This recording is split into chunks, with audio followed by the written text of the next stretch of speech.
பொதுத்தமிழ் பாடத்தில் 10ஆம் வகுப்பில் 10ஆம் வகுப்பு பொதுத்தமிழ் பாடத்தில் இரட்டுற மொழிதல் அப்படிங்கிற பாடலை பார்க்க போகிறோம்.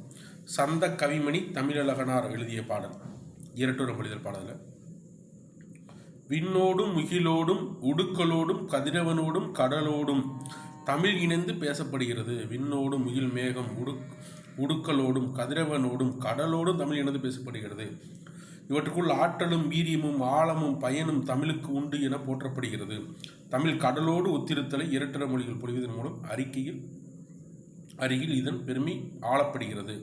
தமிழையும் கடலையும் சேர்த்து இந்த பாடல் பாடப்பட்டதாக சொல்கிறாங்க. சரிங்களா, பார்ப்போம். பாருங்க.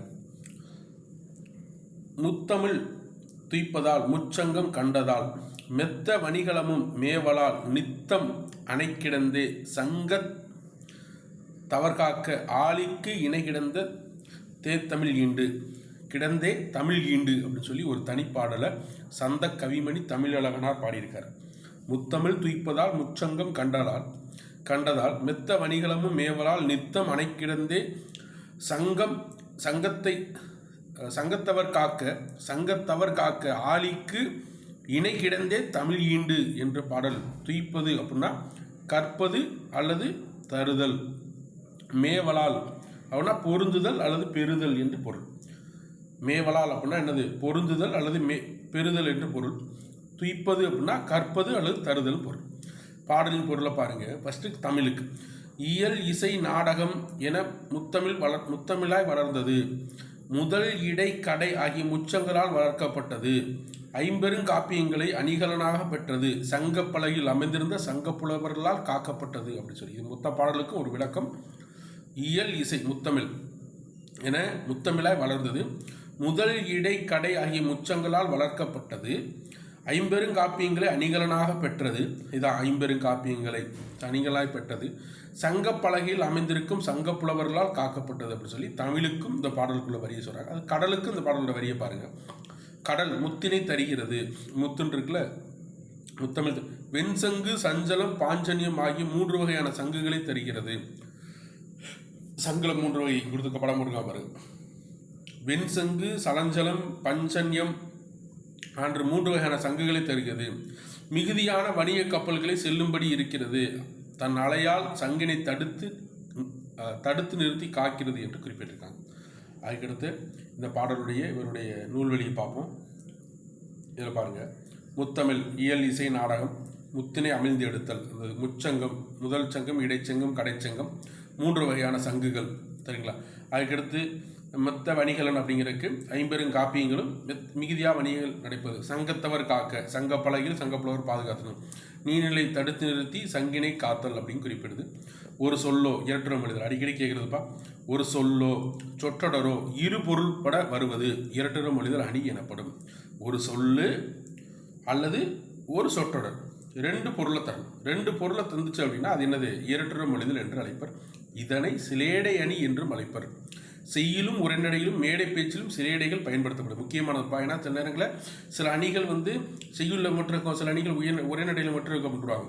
ஆனால் இந்த இரட்டுற மொழிதல் என்று அழைக்கப்படக்கூடிய சிலேடை அணி செய்யுளிலும் உரைநடையிலும் மேடை பேச்சிலும் சிலேடைகள் பயன்படுத்தப்படுகின்றன என்று குறிப்பிட்டிருக்காங்க.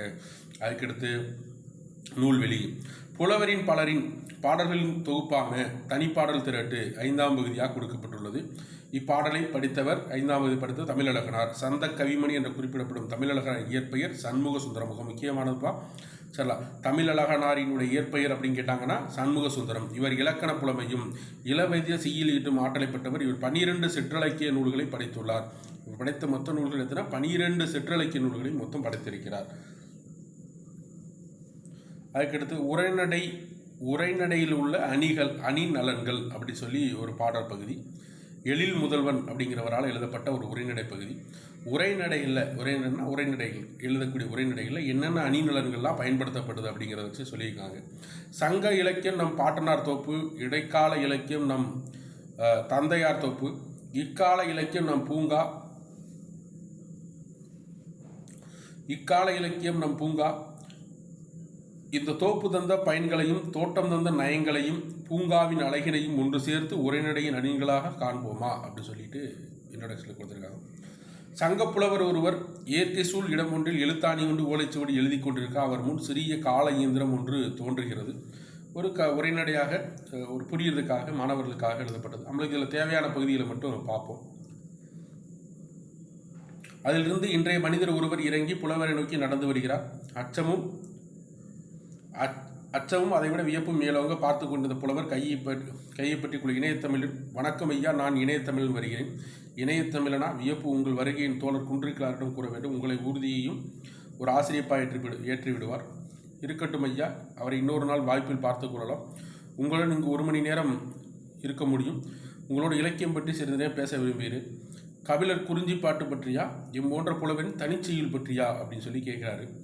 புலவரே, உங்கள் காலத்து பாடல்கள் எல்லாம் பிற்காலத்து சங்க பாடல் என்று தொகுத்து ஒரு நடக்கக்கூடிய உரையாடலாக கொடுத்துருக்காங்க, வைத்திருக்கோம். அவையெல்லாம் பாட்டும் தொகையுமாக நூல் விற்பனை நிலையங்கள் இணையத்திலும் கிடைக்கின்றன. சங்கப்புலவர், இணையமா? புலவரே, எங்கள் காலத்து அறிவியல் கண்டெடுப்புக்கான உங்களை என்னுடன் பின்னர் ஒரு முறை அழைத்து போகிறேன். இலக்கியம் குறித்து பேசலாம். நீரும் பாக்கள் ஏற்றுவீரா? அகமா புறமா, அகத்துள் ஓமையா, மெய்ப்பாடா ஆகியன வைத்து கேட்கிறார். அதெல்லாம் சங்க காலத்தில் இருந்த அகம் புறம் இதெல்லாம் குறிப்பிடக்கூடியது. இணையத்தமிழ் ஆசிரியப்பா, அதையும் எங்களில் சில பேர் எழுதுவர். எங்கள் காலத்தில் புது புது இலக்கிய வடிவங்கள் தோன்றுகின்றன. சங்க பாடல் பின் எழுத்து இலக்கியங்கள், அற இலக்கியங்கள். சங்க காலத்துக்கு பின் என்ன சொல்லியிருக்கு பாருங்கள். எழுத்து இலக்கியங்கள், தமிழ் இலக்கியங்கள், அற இலக்கியங்களாகவும், காப்பி இலக்கியங்களாகவும், சிற்றிலக்கியங்களாகவும், சந்த கவிதைகளாகவும், புது கவிதைகளாகவும், தற்போது கவிதை நடையில் நிற்கிற உரைநடையின் பகுதிகளாகவும் வளர்ச்சி பெற்றுள்ளது அப்படின்னு குறிப்பிடார். அதுக்கடுத்து, அதுதான் நீங்களும் நானும் பேசுகிறோமே, அதுதான் உரைநடை. உரையாடல் என்பது பேசினால், அதை எழுதினால் உரைநடை என்று குறிப்பிட்டிருக்க.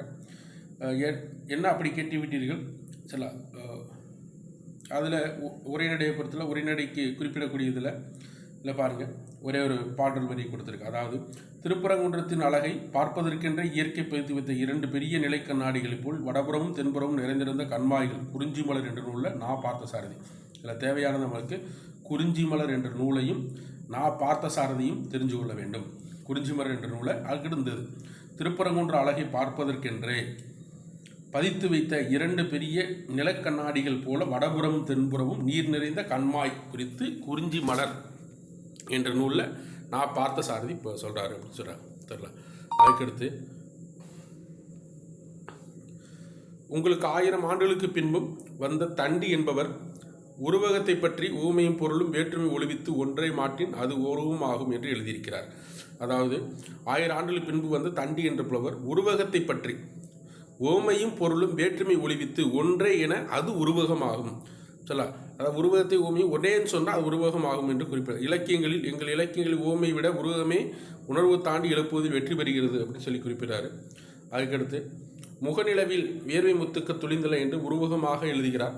களம்புக துடித்து நின்ற உனக்கு வெற்றி சாறு கிடைத்து விட்டது, உண்டு மகிழ்ந்தாய். அண்ணாவுடைய உரைநடை இது. தெரியலாம். களம்புக துடித்து நின்ற உனக்கு வெற்றிச்சாறு கிடைத்து விட்டது, உண்டு மகிழ்ந்தால் உன் பொன்னைதான் அதற்கு சான்று. இது எங்கள் காலத்தில் வாழ்ந்த அறிஞர் அண்ணா அவர்களின் உரைநடை. அவரது கற்பனை மேலும் கேட்க பெருவிளவு.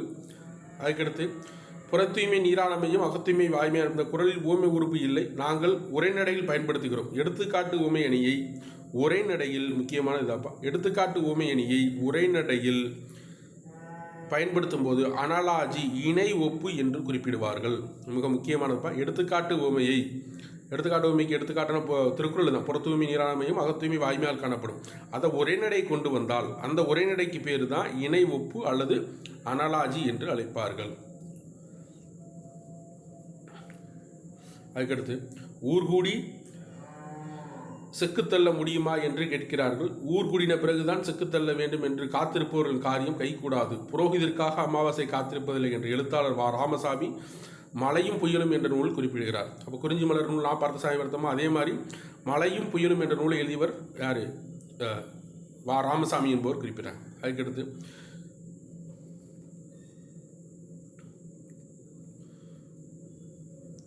பாருங்க,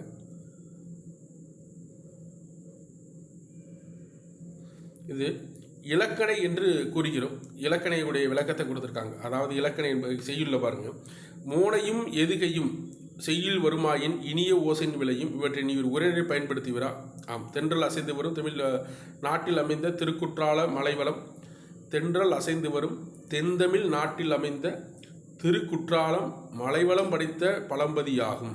அம்மலையில் கோங்கும் வேங்கையும் ஓங்கி வளரும், குறவரமும் முல்லையும் நறுமணம் கமலும், கோலமையில் தோகை விரித்தாடும், தேனுண்ட வண்டுகள் தமிழ் பாட்டு செய்யும். இத்தகைய மலையினின்று விரிந்து விழித்திறங்கும் வெள்ளருவி வட்டச் சுனையில் வீழ்ந்து பொங்கும் பொழுது சிதறும் நீர் திவலைகள் பாலாவில் பறந்தோங்கும், மஞ்சனை சேர்த்து கொஞ்சி குழாவும் என்று தமிழின்பம் என்ற நூலில் சில ராபி சேதுப்பிள்ளை சொல்லிப்பெறாரு. அதுக்கடுத்து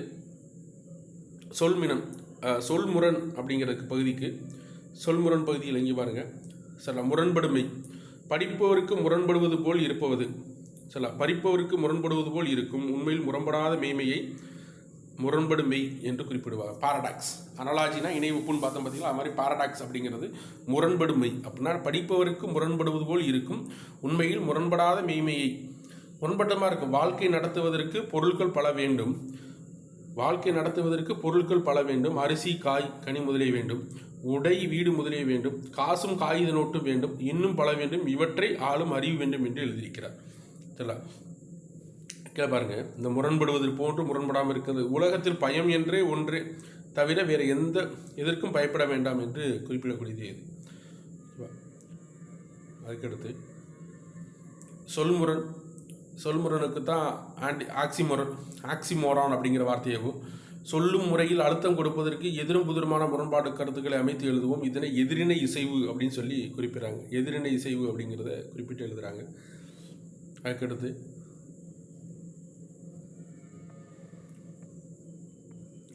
புதிய உரைநடை நூல் வெளியை பொறுத்தவரை எழுதியவர் எழில் முதல்வன் எழுதியதான் புதிய உரைநடை என்னும் நூலின் உரைநடையின் அணிகலன்கள் என்னும் கட்டுரை சுருக்கமாக இவருடைய இயற்பெயர் மா. ராமலிங்கம். எழில் முதல்வன் மாநில கல்லூரியில் பயின்று அங்கேயே பேராசிரியர் பணியை தொடர்ந்தவர். குடந்தை அரசு ஆடவர் கல்லூரி, பாரதிதாசன் பல்கலைக்கழகம் ஆகியவற்றின் தமிழ்துறை தலைவராக பணி செய்தவர். மரபு கவிதை, புதுக்கவிதை படைப்பதில் வல்லவர். இனிக்கும் நினைவுகள் எழுதிய நூல்கள், இனிக்கும் நினைவுகள், எங்கு காணினும், யாதுமாகி நின்றாய் முதலிய நூல்களை இவற்றை எழுதியுள்ளார். இவர் புதிய உரைநடை நூலுக்காக சாகித்ய அகாடமி விருது பெற்றுள்ளார். மிக முக்கியமானதுங்க. எழில் முதல்வனுடைய இயற்பெயர் மா. ராமலிங்கம். குடந்தை ஆடவர் கல்லூரியில் பாரதிதாசன் பல்கலைக்கழக தமிழ்துறை தலைவராக பணி செய்தவர். மரபு கவிதை, புதுக்கவிதையில் வல்லவர். இனிக்கும் நினைவுகள், எங்கு காணினும், யாதுமாகி நின்றாய் என்ற முதலிய நூல்களை எழுதியவர். சரிங்களா? புதிய உரைநடை நூலுக்காக, புதிய உரைநடை என்னும் நூலுக்காக, சரிங்களா, இந்த நூலுக்காக என்ன சாகித்ய அகாடமி விருது வாங்கியிருக்காரு. அது தவிர இது எழுதிய நூல்கள். அதுக்கடுத்து இலக்கண பகுதி கொடுத்துருக்காங்க. எழுத்து மற்றும் சொல்லிலக்கத்தோட பகுதியை கொடுத்துருக்காங்க. சார்பெழுத்து என்பது எழுத்திலக்கத்தோட பகுதி. சார்பெழுத்து மொத்தம் 10 வகைப்படும். உயிர்மை, ஆயுதம், உயிரிழப்படை, ஒற்றளப்படை, குற்றியிலுகரம், குற்றியிலுகரம், ஐகார குறுக்கம், ஔகார குறுக்கம், வகர குறுக்கம், ஆயுத குறுக்கம் ஆகிய 10 சார்பெழுத்துக்கள் என்று குறிப்பிடுறாங்க. இதில் அளபெடுத்தால் என்றால் நீண்டு ஒலித்தல் என்று பொருள். இதில் பார்க்க போகிறது நம்ம உயிரிழப்படையும் ஒற்றளப்படையும் இந்த பகுதியில் பார்க்க போகிறோம். பேச்சு வழக்கில் சொற்களை நீட்டி ஒலித்து பேசுவோம். அவ்வாறு பேசும்போது உணர்வுக்கு இனிய ஓசை தரும். அம்மா, தம்பி அப்படின்னு சொல்லி நீட்டி ஒலிக்கிறோம். நீட்டி ஒலிக்கிறப்ப அது இனிய ஓசை தரும். அந்த நீட்டி ஒலித்தது பேர் தான் உயிரிழப்படை அல்லது ஒற்றளப்படை என்று குறிப்பிடுகிறோம். அதான் குறிப்பிட்டிருக்காங்க. ஃபஸ்ட்டு உயிரிழப்படை.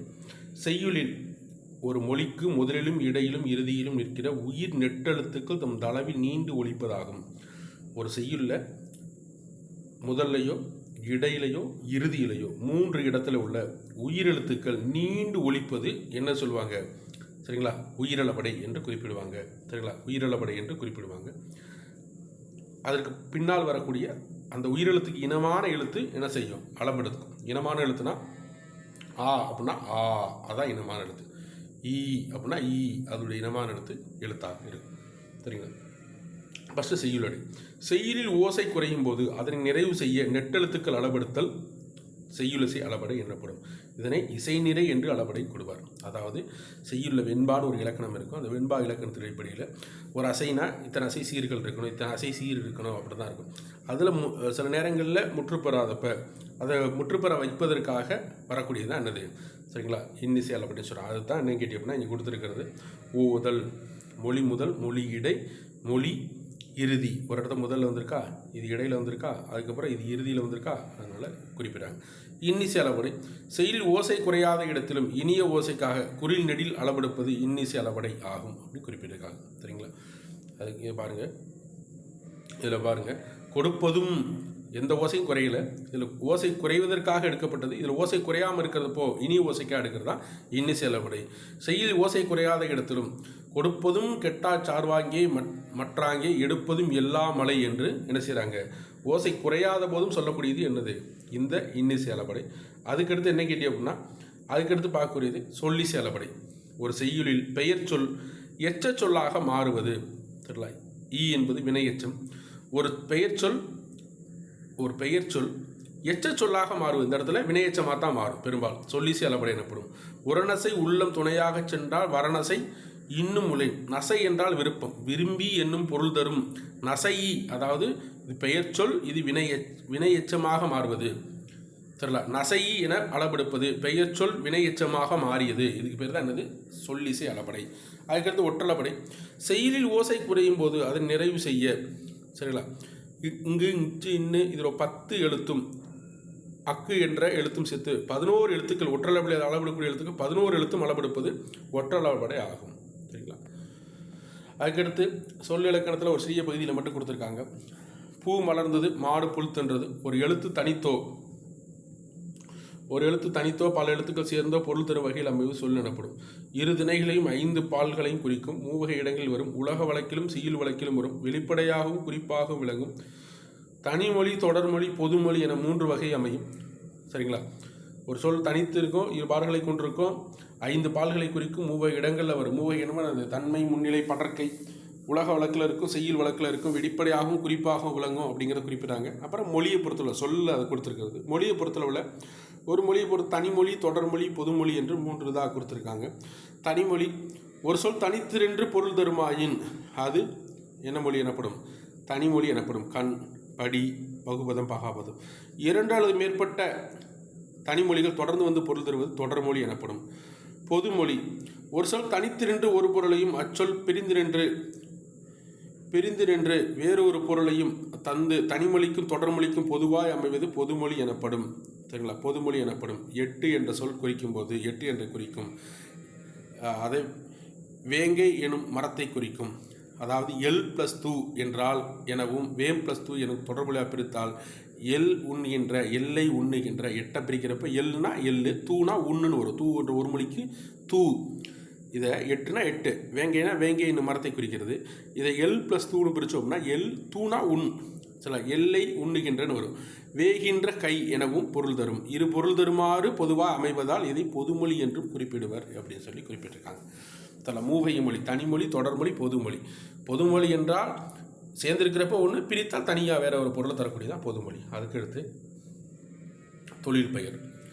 ஒரு வினை அல்லது செயலை குறிக்கும் பெயரானது எண், இடம், காலம், பால் ஆகியவற்றை குறிப்பாக வெளிப்படையாக உணர்த்தாமல் வருவது தொழில் பெயர் எனப்படும்.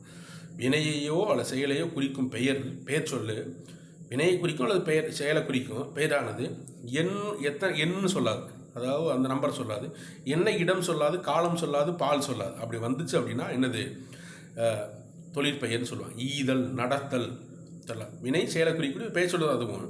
ஆனால் அது என்னது, எதை குறிக்காது, எண், இடம், காலம், பால் ஆகியவற்றை குறிப்பாகவோ வெளிப்படையாக உணர்த்தாமல் வருவது தொழிற்பெயர் எனப்படும் சொல்லி குறிப்பிட்டிருக்காங்க. அதுதான் இங்கே ஈதல், நடத்தல் அப்படின்னு சொல்லிக்கிறது. வினையடியுடன் விகுதிகள் சேர்ந்து வருவதால் உருவாகும் தொழிற்பெயர் விகுதி பெற்ற தொழிற்பெயர். நட, அதாவது விகுதி பெற்ற தொழிற்பெயர். நட என்பதற்கு தல், நடத்தல், வாழ், வாழ்க்கை, அல், ஆளல் அப்படின்னு சொல்லி கொடுத்துருக்காங்க. அதுக்கடுத்து ஒரே வினையடியில் வரக்கூடிய விகுதி ஏற்படக்கூடியது. நட என்பது வினையடி, நடை, நடத்தல். எதிர்மறை தொழிற்பெயர் வருவது நடவாமை, சொல்லாமை. முன்னிலை தொழிற்பெயர்கள், முதல்நிலை தொழிற்பெயர்கள். விகுதி பெறாமல் வினையை பகுதியே தொழிற்பெயராகுது முதல்நிலை தொழிற்பெயராகும். சொற்கள் முறையை தட்டுதல், உரைத்தல், அடித்தல் என்று பொருள்படும் போது முதல்நிலை தொழிற்பெயர் ஆகிறது. அதாவது விகுதி பெறாமல் இருந்துச்சு அப்படின்னா நடத்தல், அழுத்தல் அப்படின்னு வரும்போது அது இல்லாமல் இருந்துச்சு அப்படின்னா முதல்நிலை தொழிற்பெயர் ஆகும். இதே முதல்நிலை திரிந்த தொழிற்பெயர் என்பது என்ன கேட்டி அப்படின்னா, விகுதி பெறாமல் முதல்நிலை திரிந்து வருவது முதல்நிலை திரிந்த தொழிற்பெயர் ஆகும். அப்படின்னா கெடு என்பது, கெடுதல் என்பது தான் தொழிற்பெயர். கெடுதல் என்பது, அதில் கெடு என்பது முதல்நிலை தொழிற்பெயர். அதை கெடு என்பது சொல்லாமல் கேடுன்னு சொல்கிறோம் பார்த்தீங்களா, அதுதான். சுடு அப்படிங்கிறது தொழிற்பெயர். அதை சுடுதல் என்பது தொழிற்பெயர். சுடு என்பது முதல்நிலை தொழிற்பெயர். சூடு என்பது முதல்நிலை திரிந்த தொழிற்பெயர் என்று குறிப்பிடுவாங்க. சரிங்களா. அதாவது விகுதியும் இருக்காது, அதுவும் மாறி வந்துடும். குறில் நெடிலாக மாறி வருவதா என்னது முதல்நிலை திரிந்த தொழிற்பெயர் ஆகும். அதுக்கடுத்து வினையாளன் பெயர். ஒரு வினைமுற்று பெயரின் தன்மை அடைந்து வேற்றுமை உருவை ஏற்றும் ஏற்காமலும் வேறொரு பயனிலை கொண்டு முடிவது. ஒரு வினைமுற்று பெயரின் தன்மை அடைந்து வேற்றுமை உருவை ஏற்றும் ஏற்காமலும் வேற்றுமை உருவை இருக்கலாம், இல்லாமல் கூட இருக்கலாம். ஆனால் எதை கொண்டு முடியுது? பயனிலை கொண்டு முடிவது வினையாளன் பெயர் எனப்படும். அது தன்மை, முன்னிலை, படர்க்கை ஆகிய 3 இடங்களும் 3 காலங்கள் வரும். தொழிற்பெயர் தான் இந்த இடத்துல வரைய வராது, சரிங்களா?